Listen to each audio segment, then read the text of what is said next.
Hello friends, എല്ലാവർക്കും തെക്കേടുത്ത് വ്ളോഗിലേക്ക് വീണ്ടും സ്വാഗതം.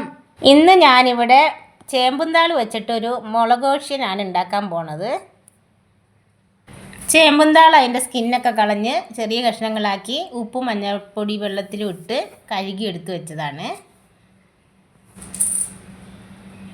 ചേമ്പുംതാളിൻ്റെ കൂടെ ചക്കക്കുരുവാണ് ചേർക്കുന്നത്. അതിന് വേണ്ടിയിട്ട് ഒരു പിടുത്തം ചക്കക്കുരു എടുത്തിട്ടുണ്ട്.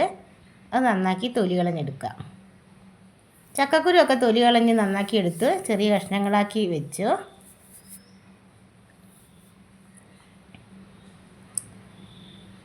ചക്കക്കുരു കഴുകി ഒരു കുക്കർ എടുത്ത് അതിലേക്ക് ഇട്ട്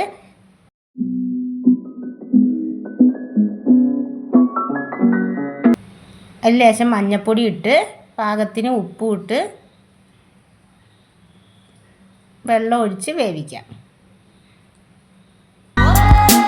ഒരു ചട്ടി അടുപ്പത്ത് വെച്ച് അതിനകത്തേക്ക് കുറച്ച് എണ്ണ ഒഴിച്ചു കൊടുത്ത് അരിഞ്ഞ് വെച്ചേക്കണ താളും ഇട്ട് കൊടുത്ത് ഒന്ന് വഴറ്റിയെടുക്കാം.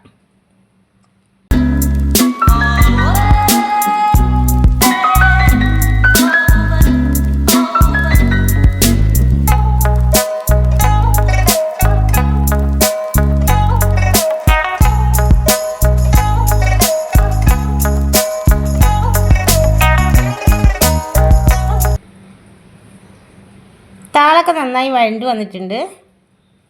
ചക്കക്കുരു നന്നായി വെന്ത് വന്നു.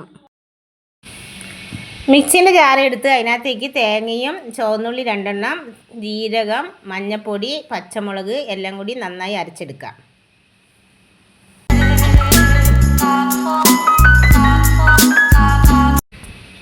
ചക്കക്കുരു ഒക്കെ നന്നായി വെന്ത് വന്നിട്ടുണ്ട്.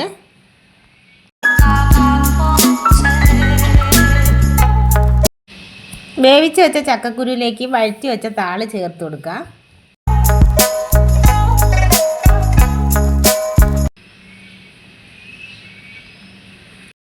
ഇതിലേക്ക് പൊടികൾ ചേർത്ത് കൊടുക്കാം. 1 സ്പൂണ് മുളക് പൊടി, മെയിൻ ഇൻഗ്രീഡിയൻസ് ആയ കുരുമുളക് പൊടി 1 സ്പൂണ് ചേർത്ത് കൊടുക്കാം. രണ്ടും കൂടി ഒന്ന് വെന്ത് യോജിച്ച് വരാൻ വേണ്ടി കുറച്ച് നേരം കൂടി വേവിക്കാൻ വയ്ക്കാം. ചക്കക്കുരും താളും ഒക്കെ നന്നായി വെന്ത് വന്നു. ഇനി നമുക്ക് ഈ ചക്കക്കുരു ഒന്ന് ഉടച്ചു കൊടുക്കാം. ഈ പരുവത്തിൽ നന്നായി ഉടഞ്ഞ് കിട്ടണം. ഇതിലേക്ക് അരച്ച് വെച്ചേക്കണ അരപ്പ് ചേർത്ത് കൊടുക്കാം.